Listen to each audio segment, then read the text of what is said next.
están, amigos, amigas? ¿Qué tal? Bienvenidos a esta emisión especial de por Zoom de este videoblog con micrófono visible que usted ya conoce a la perfección, y si no, bienvenido a su primera experiencia inmersiva de Status Quo. Estamos en este momento, como usted lo puede observar, no estamos en el estudio de Casero Podcast, me encuentro en Guadalajara. En este momento estamos a la mitad de una gira que tenemos afortunadamente por Estados Unidos, posteriormente en Canadá, y decidimos tomarnos este espacio para grabar un episodio muy especial. Nos acompaña hoy en día, ¿quién? Se preguntará. Nos acompaña mi querido, Alberto Pradilla. Él es periodista, también es especializado en temas de violencia, de migración, escribes para Animal Político. Mi carnal, ¿cómo estás? ¿Cómo te va? ¿Qué tal? Un gusto, gracias por la invitación. Al contrario, te gracias por tomar el tiempo para hablar con nosotros. Creo que es un tema muy interesante y es un tema que la verdad es que a mucha banda nos cuesta un poquito entender. Obviamente son muchísimos los factores, pero el principal creo que llama la atención de la banda en México es cómo está el tema de las caravanas migrantes centroamericanas que tienen que buscar asilo en Estados Unidos, pero esperan en México la resolución que les da el gobierno gringo. ¿Por qué es así, mi hermano? Pregunta complicada. A ver, por una parte, solo dejar un pequeño término, y es que en realidad las caravanas son una parte minúscula del flujo migratorio que va hacia Estados Unidos. Es decir, Okay. no llegaría ni al 10% de la gente que atraviesa México. Okay. ¿Qué pasa? La gente huye de la violencia, huye de la pobreza, huye de gobiernos que ni siquiera son capaces de proteger a sus ciudadanos. Y, pues claro, Estados Unidos ha sido el destino principal históricamente de centroamericanos, bueno, ahora también de cubanos, venezolanos, haitianos, bueno, un flujo importante de gente, ¿no? ¿Qué ocurre? Que con la llegada de Donald Trump al gobierno de Estados Unidos, Donald Trump fue muy eficaz en dos cosas. Una, en dinamitar todas las garantías que existían para las personas que querían pedir asilo. Uh-huh. Otra, en convencer al resto de países de convertirse en el muro. Si queréis, luego hablamos de eso y cómo se ha externalizado la frontera, ¿no? Como la frontera de Estados Unidos ya no está en Tamaulipas, sino que está en el río Suchiate en Guatemala, o está incluso en Honduras. Pero bueno, si me preguntas por el tema de la gente que pide asilo y es de vuelta, en 2019 el gobierno de Donald Trump y el gobierno de Andrés Manuel López Obrador, recién entradito en el gobierno, llegan a un acuerdo por el cual los solicitantes de asilo, en principio centroamericanos, son expulsados de nuevo a México para esperar pues su turno, ¿no? Claro, les expulsan a ciudades que todos conocemos que son riesgosas, que son peligrosas, que tienen un contexto de violencia: Tijuana, Nuevo Laredo, Matamoros, Juárez. Durante 2 años, entre 2019 y 2021, que es cuando llega Joe Biden al gobierno, son más de 70.000 personas las personas que son expulsadas y tienen que esperar su cita. Apenas un 1% terminó recibiendo el asilo en Estados Unidos. Era una forma, ahora se ha retomado, lo que pasa es que está siendo con menor flujo, pero bueno, es una forma por la cual, bueno, tanto la ONU como diversas organizaciones internacionales han dicho que esto es una ilegalidad y que lo que busca es precisamente impedir que las personas soliciten asilo. Es decir, desde los últimos años, lo que México y Estados Unidos están pactando es cómo hacerle la vida más difícil a personas, a familias que huyen de la violencia, que huyen de la pobreza, que huyen y que están buscando protección, ¿no? Entonces, están pensando a ver qué leyes hacen para hacerles la vida más difícil. El gobierno mexicano es cómplice, de cierto modo, de esta política de Estados Unidos. ¿Cuál es la razón? Sí, o sea, uno podría pensar, o al menos lo que interpretamos, lo que se lee políticamente, es que el gobierno gringo y el mexicano son, pues, diametralmente opuestos, al menos cuando estaba Donald Trump. ¿Por qué llegan a este acuerdo si pareciera que no son similes ideológicamente? La realidad es que Donald Trump y Andrés Manuel López Obrador se llevaron muy bien, tuvieron una muy buena relación, una relación de amigos, tenían un trato directo. Que uno puede entender también, digo, que la obligación de un presidente en realidad es llevarse bien con sus vecinos, es decir, en esa parte es comprensible. Sin embargo, creo que aquí México ha jugado un doble juego. Es decir, dice que toma las decisiones de forma soberana, es decir, todas las normas que está aplicando para hacerle la vida más difícil a migrantes y refugiados, como que es una cosa que ellos han tenido a bien aplicar. Sin embargo, a nadie se le escapa que las presiones de Trump fueron muy duras. Recordemos que a principios de 2019 hubo una cosa que fue, la llegada de Andrés Manuel López Obrador al gobierno coincide con la gran caravana que fueron más de 15.000 personas que atravesaron México, seguro que te acuerdas. Sí. Y en ese momento López Obrador le pide a Enrique Peña Nieto, le dice, déjesle pasar, garanticen los derechos humanos de estas personas. ¿Qué ocurre? Llega López Obrador al gobierno y pone al frente de la Comisión del Instituto Nacional de Migración a una persona, Tonatiuh Guillén, que es un académico, es una persona que conoce muy bien el tema migratorio. Llega una segunda caravana en enero de 2019, 10.000 personas, y se les ofrecen tarjetas de residente por motivos humanitarios. Es decir, en lugar de dar palos, lo que se hace es regularizarles, algo que no se había visto en la historia. ¿Qué pasa? Que esto a Trump no le sienta bien. Y entonces Trump lanza una amenaza, dice, si ustedes no frenan la migración, voy a ir subiendo un 5% progresivamente los aranceles de importación de México. Eso es un chantaje brutal. ¿Qué ocurre? Que México termina plegándose. Pero no solo termina plegándose por obligación, sino que termina adoptando el discurso de que es imprescindible frenar la migración, frenar el tránsito de centroamericanos, de venezolanos, etcétera, etcétera. Entonces, pues empiezan a implementar estas leyes, quédate en México, ahora también está el título 42, que es con la excusa del coronavirus, todas las personas que cruzan de forma irregular las expulsan directamente a México. O sea, guatemaltecos, hondureños, salvadoreños, les dan la vuelta. Entonces, pues sí, lamentablemente México ha tomado el papel de cómplice necesario para impedir el paso de centroamericanos. Pero fíjate, hay una cosa que a mí me parece que es perversa. México es expulsor también. De hecho, el 50% más o menos de las personas que son detenidas en la frontera de Estados Unidos son mexicanas.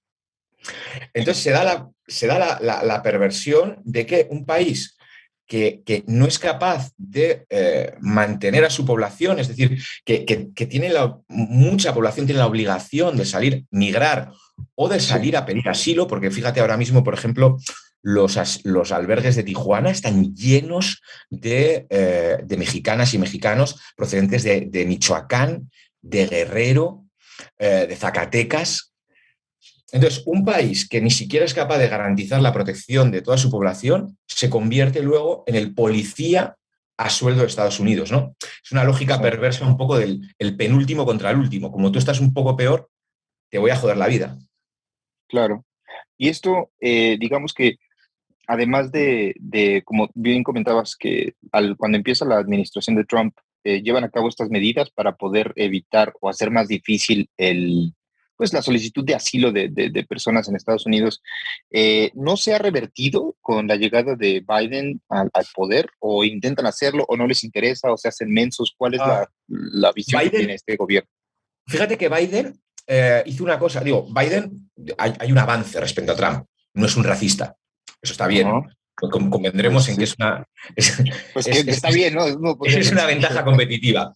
Claro. Sin embargo, Biden ha estado utilizando todas las políticas que aplicó previamente Trump. La única que eliminó fue esta que hablábamos de quédate en México, la que expulsaba a los solicitantes de asilo. La eliminó, pero luego tuvo la obligación y de hecho tuvo un plan para traer a estas personas que habían sido expulsadas para poder incluirlas en Estados Unidos. Porque tú piensas que dentro de esas 70.000 personas, muchas sufrieron en México secuestros, extorsiones, o sea, estuvieron en unas condiciones terribles. Recuerdo que, por ejemplo, en Matamoros había un campamento ahí a orillas del río Bravo, que había unas 3.000, 4.000 personas que vivían en condiciones completamente inhumanas, ¿no? Entonces, cuando llega Biden, lo primero que dice es, quitemos este campamento, recojamos a estas personas y que entren a Estados Unidos. ¿Qué ocurre? Que un juez estadounidense obligó a retomar este programa. Entonces ahora este programa está funcionando de nuevo, aunque de forma pues mucho más limitada. Pero luego el resto de políticas que contravienen todo tipo de normativa, como el título 42, que te decía que es en realidad lo mismo, es expulsar a la gente y no darles la oportunidad de pedir asilo. O sea, el título 42 ni siquiera tienes la oportunidad de pedir asilo. Pues lo que ha hecho Biden ha sido perfeccionar lo que había hecho Trump. Es decir, ahora, o sea, Trump lo que hacía era expulsar a la gente directamente a México. Ahora lo que está haciendo, lo que empezó a hacer Biden era deportarlos, o sea, bueno, moverlos en avión a Tapachula o a Villahermosa, donde los atrapaban la gente del Instituto Nacional de Migración Mexicana y los ponían en la frontera con Guatemala. Okay. O sea, en una especie de deportación en cadena completamente irregular. Entonces, ¿ha cambiado? Pues en realidad, lamentablemente, las condiciones de vida para migrantes y solicitantes de asilo no han mejorado. México dijo que iba a tener, aparte, o sea, una cosa es Estados Unidos, pero México dijo que tuvo muy buenas palabras, pero la realidad es que México es el cómplice de las vulneraciones a los derechos humanos que se perpetran contra esta población. Y recordemos que solo este año está la masacre de Camargo, por ejemplo, o sea, solo en este sexenio está la masacre de Camargo, con 17 migrantes centroamericanos asesinados, 12 policías en prisión. Está el asesinato de un migrante cubano en Pijijiapan, Chiapas, que fue asesinado a tiros cuando trataba de ir de sortear un retén en vehículo. Esto es algo que ha ocurrido en muchas ocasiones. Y luego las caravanas han sido también reprimidas a golpes, ¿no? Entonces, la situación de la migración ahora mismo en México, pues las condiciones de vida son terroríficas.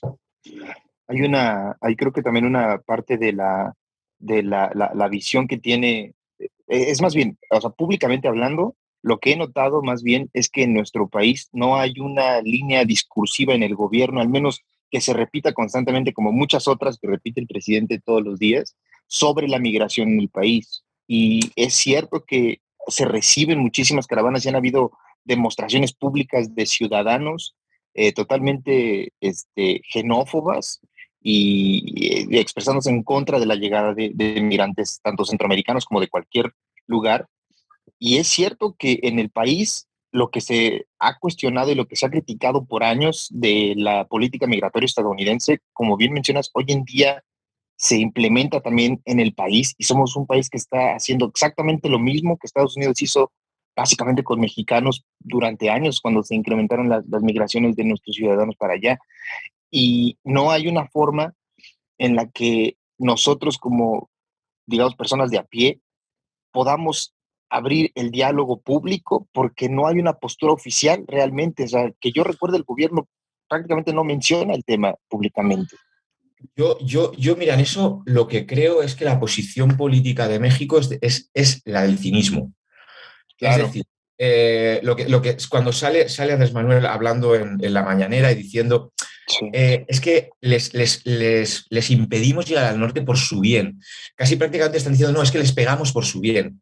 Eso es de un cinismo terrible. O sea, no se les está reprimiendo por su bien, se les está reprimiendo por mandato de Estados Unidos. Y creo que hay un discurso, pues eso, muy cínico, en el cual se infantiliza a los migrantes o se los convierte, o sea, como que fuesen personas engañadas o como que fuesen víctimas de redes de trata. ¿Qué ocurre? Que, fíjate, y esto tiene que ver con las caravanas, es decir, las caravanas desde 2018, lo que la caravana hizo fue visibilizar algo que estaba ocurriendo en el subterráneo. Es decir, los migrantes habitualmente estábamos acostumbrados a que se subiesen a la bestia, a que paguen a un pollero y se endeuden para toda su vida, como los 55 que murieron en Tuxtla a finales del año pasado. Estábamos acostumbrados a que vayan por las veredas rodeando las garitas del Instituto Nacional de Inmigración, sean extorsionados, sean secuestrados, sean asesinados, sean violadas. Pero de repente las caravanas los sacaron a la luz y vimos a miles de personas caminar de forma orgullosa y decir, nosotros estamos pidiendo una oportunidad, pedimos al gobierno mexicano que se compadezca. Hemos dado por desahuciado a nuestros países. ¿Qué ocurrió? Que parece que tanto las autoridades como determinadas partes de la sociedad se sentía muy cómodo cuando estas personas iban en las sombras. Pero cuando estas personas cuando estas personas salen a la luz, parece como que nos molesta, ¿no? Como que los veamos orgullosos, reivindicar su condición de migrante y pedir una oportunidad. Y entonces se generó todo este discurso racista de es que son malagradecidos, es que son violentos, es que son... No, no es así, es decir, pensemos son personas que vienen de unas condiciones de vida terribles y que lo único que piden es una oportunidad. Entonces, hacen lo posible para transitar hacia Estados Unidos. Lógico, muchos de ellos han abandonado su casa a la carrera. Es decir, han salido porque los iban a matar. Es decir, muchas de los barrios de San Salvador, de San Pedro Sula en Honduras, de Tegucigalpa o de Capital Guatemala, están controladas, como sabes, por las pandillas. Barrio 18, Mara Salvatrucha. Hay fronteras internas en cada una de estas ciudades que uno la conoce cuando vive allí. Es decir, uno de una colonia no puede ir a vivir a la otra porque sería rápidamente sido sospechoso. Hay un control territorial absoluto por parte de las pandillas. Eso obliga a que miles de personas salgan corriendo de sus casas. No sé, es una cosa muy compleja. Y luego, por otra parte, ya termino, también la pobreza es violencia. Es decir, la pobreza, claro. Por ejemplo, el 50% de los niños guatemaltecos tienen problemas de malnutrición. Eso es violencia, eso también obliga a buscar una protección. Y sin embargo, cuando esa gente se ha puesto en camino y ha suplicado que les abran un corredor, que les permitan transitar un país tan peligroso como México, de repente parece que o les infantilizamos, o los criminalizamos, o les golpeamos, o sea, queremos que vuelvan a las sombras. Nos sentimos muy cómodos cuando están en las sombras, son extorsionados, son asesinados, son violados, porque así no lo estamos viendo. Hay una postura oficial de los gobiernos centroamericanos de donde vienen muchos de estos ciudadanos que están cruzando México, que tienen alguna postura o se ha normalizado la violencia ya a niveles donde ni siquiera se habla al respecto de cuál es la situación de muchas personas. Yo creo que los gobiernos centroamericanos, lo primero que hay que decir es que son gobiernos que incumplen o han incumplido el mandato fundamental que tiene que tener un gobierno, que es cuidar a su gente. Claro. Es decir, ahora mismo hay unos problemas de institucionalidad muy, muy graves en Centroamérica. Por ponerte un ejemplo, el expresidente de Honduras fue detenido hace un mes, va a ser extraditado a Estados Unidos porque su hermano está condenado por narcotráfico y él está señalado por narcotraficante. Es el presidente que ha estado gobernando Honduras en los últimos 8 años.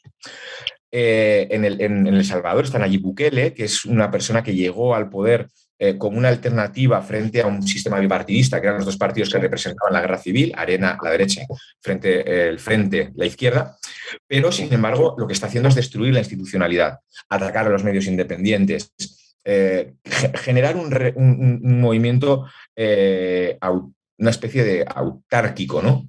Sí. Y luego en Guatemala, los fiscales están huyendo. Todos los fiscales anticorrupción se están refugiando, se están exiliando porque están siendo perseguidos. Es que, digo, con ese andamiaje institucional, pues obviamente lo que están haciendo estos países es hacer lo mismo que México, que es, pues eso, detener a otra gente. Entonces, Guatemala, que expulsa a miles de personas al año, lo que está haciendo es capturar cubanos. Es una lógica perversa, es decir, eso es lo que decía, el penúltimo contra el último. México captura centroamericanos, Guatemala captura cubanos, Honduras captura camerunenses. Y bueno, pues no hay, no.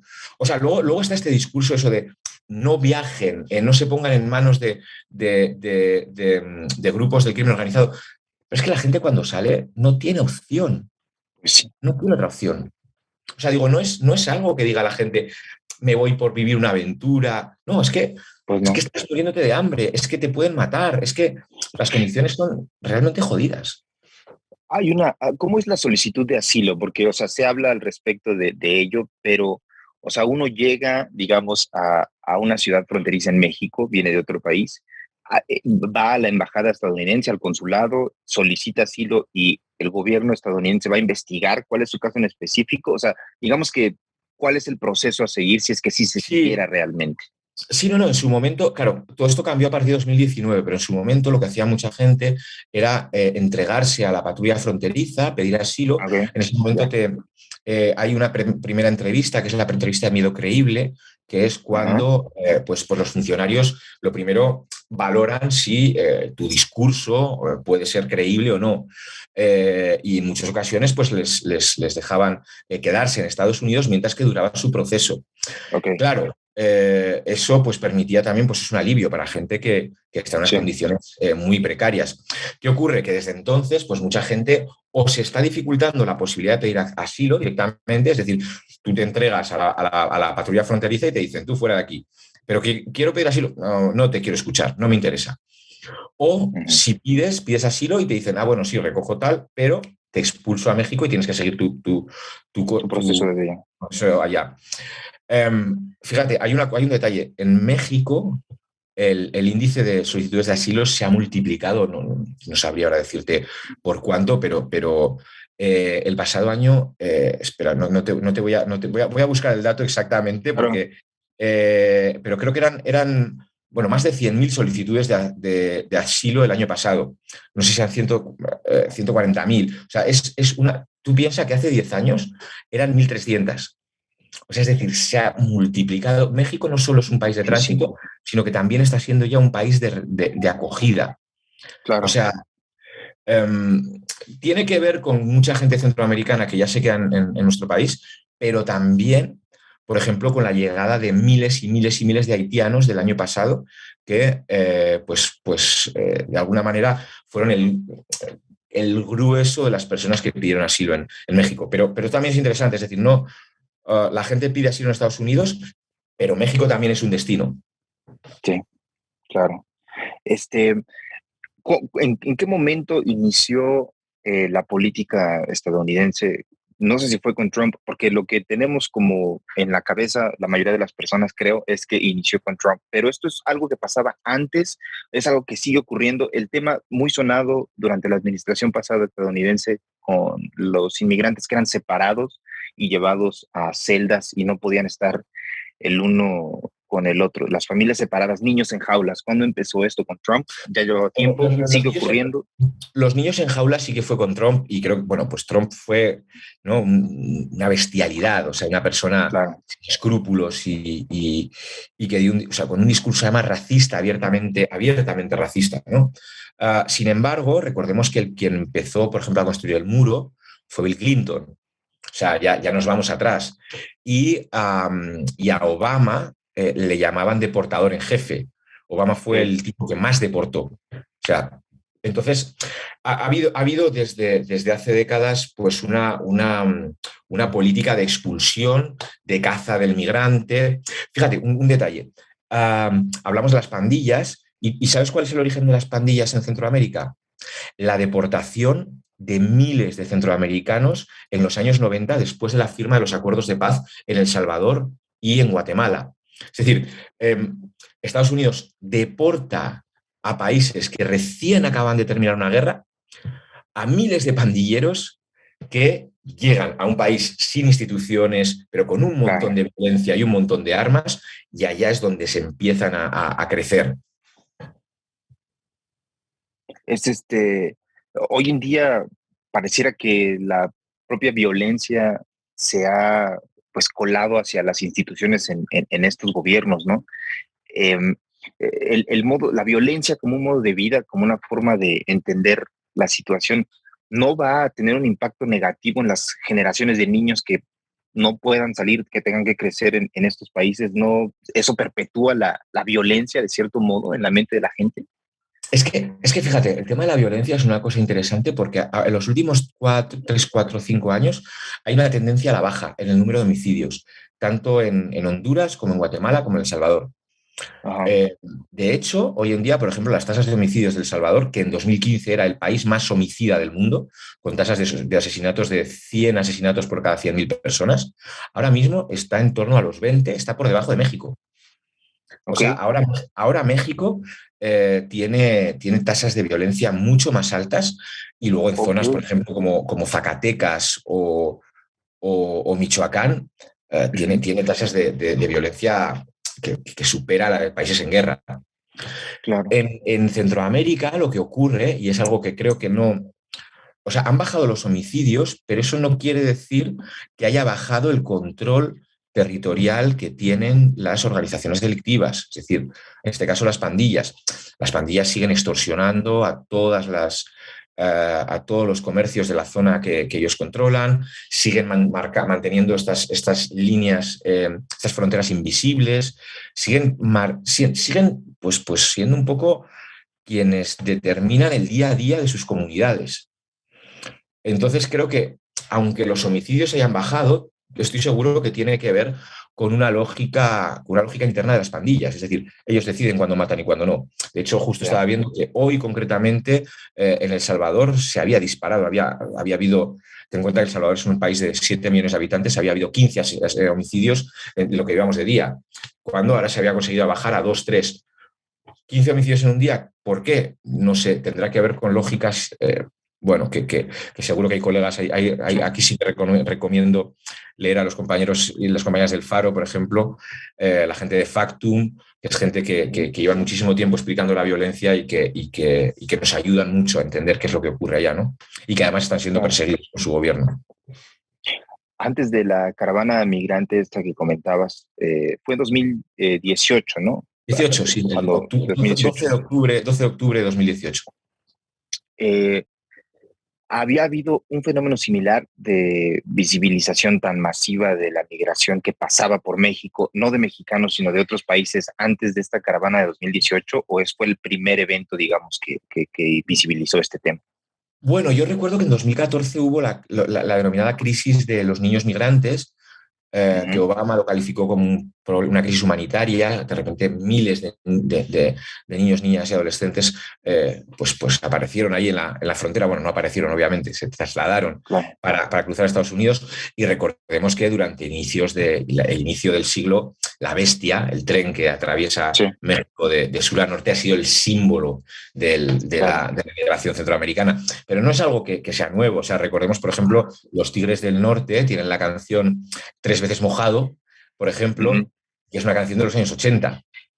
Claro. Pues esto es algo que ha habido, y fíjate, recordemos que en la guerra, o sea, por ejemplo, la guerra de El Salvador o la guerra de Guatemala, pues México fue receptor de refugiados, pero a su vez mucha gente subió a Estados Unidos. Entonces, esto es un flujo que siempre ha existido, ¿no?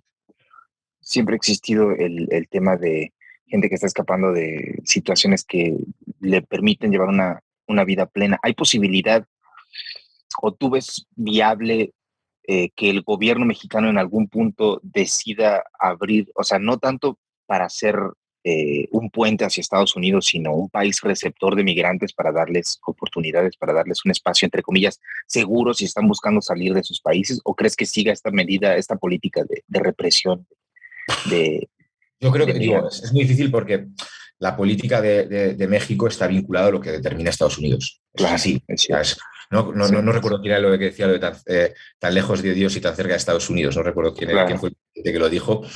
Pero, Sí, hombre, digo, no tiene que ser fácil tampoco tener este vecino, ¿eh? sí, Eh, es un vecino incómodo, molesto, claro. que manda mucho.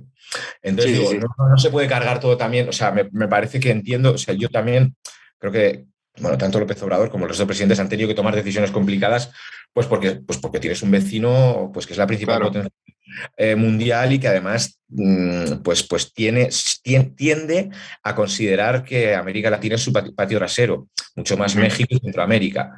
Que Claro. ahí está buena parte del origen de todo esto, es decir, o sea, ¿por qué la gente emigró? ¿Por qué ha habido ciclos de violencia? Pues Estados Unidos tiene su responsabilidad también. Los golpes de Estado de los años 50 en Guatemala, Claro. las lamentablemente llamadas repúblicas bananeras, que eran Ujú. impuestas por las empresas Por la bananeras sí, estadounidenses. sí.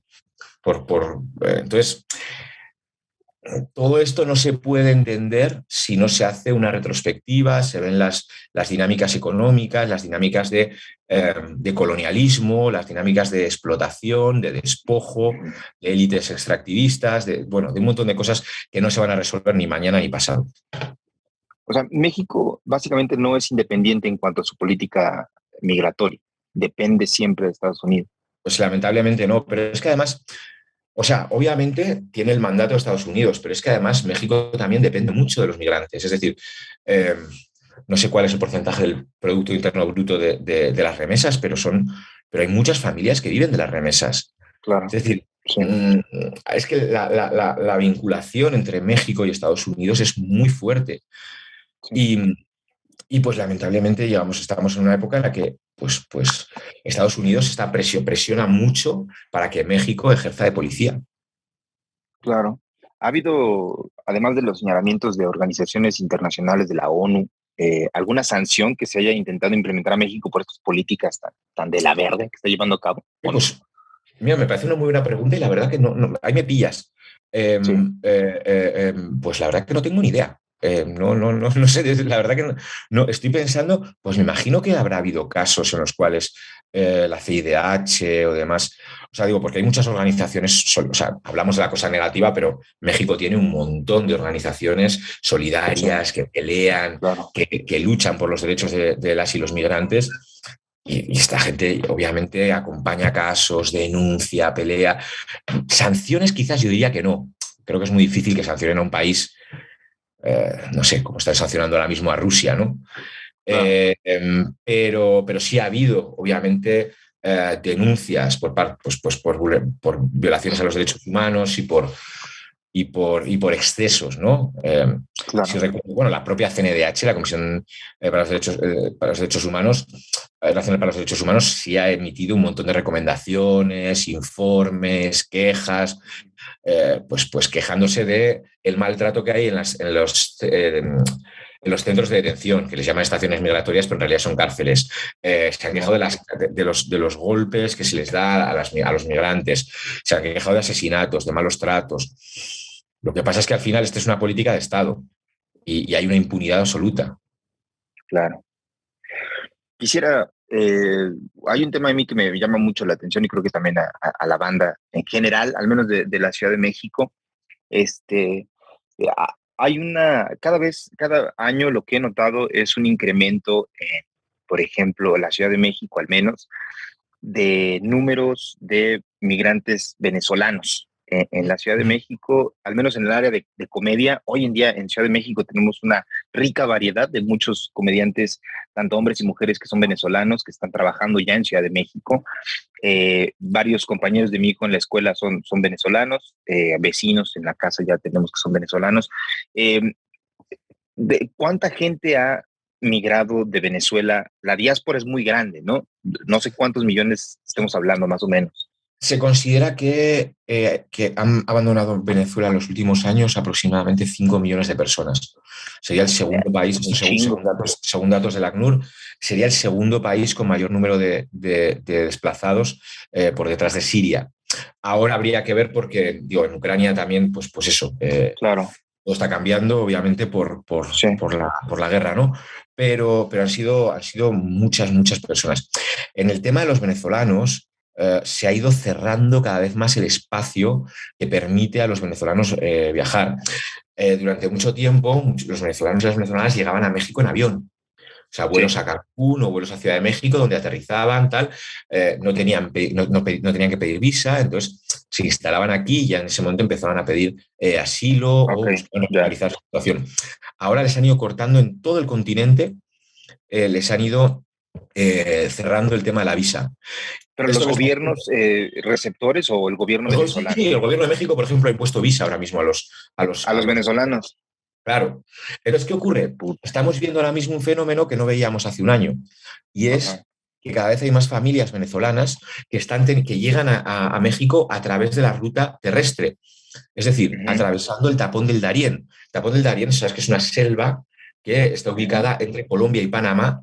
Son entre 5 y 7 días de caminata a través de la selva. Un lugar terrible, peligroso, con bandas. bueno, pues una selva, digo, lo que es sobrevivir a una selva. Lo que antes tenían que hacer, lo hacían en avión. Claro, Yo me he encontrado cada vez más familias que han tenido que pasar toda esa miseria caminando y jugarse la vida, pues casi desde el origen, ¿no? claro. ¿Tienes por ahí más o menos el dato de cuáles los países a los que más suelen emigrar los venezolanos? Me imagino que es Colombia, tal vez. Colombia, Ecuador, Ujú.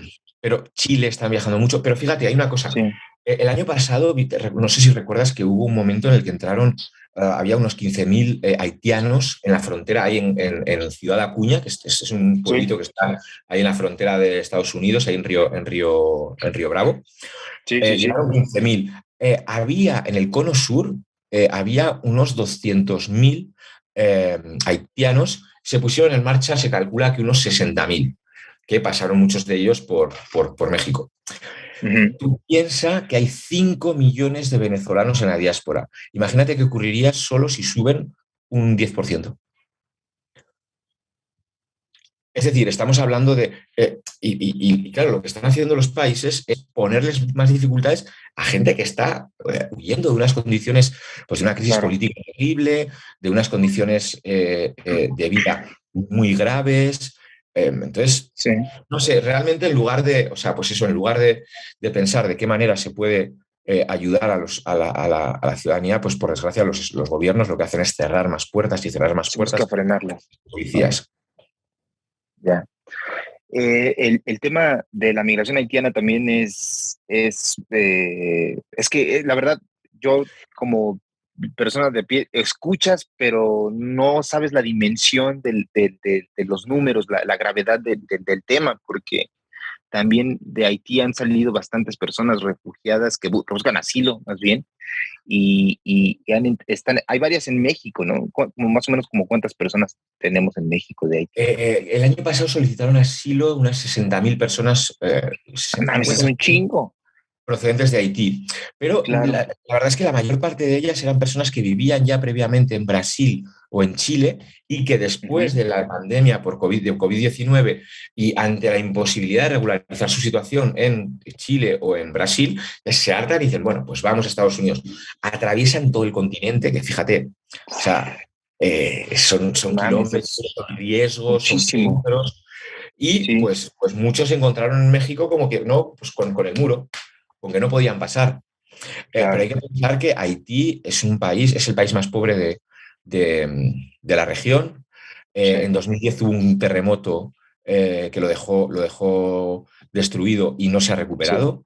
Ahora, recientemente el verano pasado volvió a tener otro y con esta inestabilidad política tremenda, ¿no? Recordemos que el verano pasado asesinaron al presidente. sí. Y luego hay presencia de grupos armados por las calles que tienen también pues una especie de pandillas que tienen mucho control territorial, ¿no? Entonces, claro, es una ciudad, o sea, es un país del que la gente huye, claro, y quiere ponerse a salvo y quiere, Claro. es pues lo que cada una y cada uno de nosotros y nosotras haríamos, ¿no? América Latina, algunos países en algún momento, en algún futuro, digo, esto ya es más por pedirte una opinión personal, pero ¿crees que en algún punto se vea una distopia en la que la regla sea el crimen y el Estado de Derecho vaya cada vez más en declive? ¿O crees que mejore? ¿Qué se puede hacer No, no, para no, digo, mejorar no, este no voy a tema? decir, no voy a decir nada, no voy a hacer que se interprete como una falta de respeto a mi país de acogida. Sí, pero, no, pero, no. pero, pero todo el mundo sabemos que, bueno, pues en México, lamentablemente, pues hay lugares en los que el Estado no llega. Y donde Claro, no llega el Estado llegan otros grupos, otros actores, que es algo, sí, digo, que no es tan fácil como decir el grupo de malvados armados que controlan, o sea, es todo permeable, está la corrupción, dónde empieza una cosa y dónde termina la otra. Eh, creo que, pues por desgracia, pues eso, hay mucha impunidad, hay mucha falta de Estado, el Estado es concebido solo como algo represivo, no sí, como garante de derechos de sí. educación, de sanidad. Creo que falta mucho, ¿no? Sí, lamentablemente falta mucho. Y bueno, pues yo tiendo a ser siempre un pesimista, entonces no, no, Sí. no, no se ve una salida, No, digamos, no veo, clara o o sea, digo, una a ver, mejoría. entiendo que luego las cosas mejoran en algunos sitios, en otros no sé. Sí, El ser claro, humano, pues al final tiene su capacidad de adaptación también. Pero sí, no sé, no estoy ahora en el momento más optimista de mi vida. claro. Sí, entiendo que a fin de cuentas es un tema, se entiende el pesimismo muchas veces también de varias personas. Y es un tema bastante complicado, creo que tiene muchísimo que ver también con el legado histórico de la región en general, Esto. el tema de la precarización de la sociedad, pero al mismo tiempo creo que la banda puede a- aspirar a intentar en el modo en que pueda hacerlo, refugiarse en el tema de las artes. Creo que en ese sentido también el arte, el entretenimiento son métodos para poder intentar no olvidar, sino reformar el pensamiento que uno tiene al respecto del lugar en el que vive y poder intentar cambiar o mejorar o tener una Y mejor visión. construir narrativas alternativas, construir Claro, espacios donde las chicas y los chicos jóvenes tengan otro referente que no sea el de Simón, la violencia, el del dinero fácil, también exacto, pues, la precariedad. O sea, sí, sí, coincido contigo por completo. O sea, hay espacios y o sea, hay historias muy interesantes por ejemplo, yo tengo un amigo en San Pedro Sula, que antes fue ujú, considerada la ciudad más violenta del mundo durante mucho tiempo. sí, Ellos le entran a los jóvenes a través del hip hop.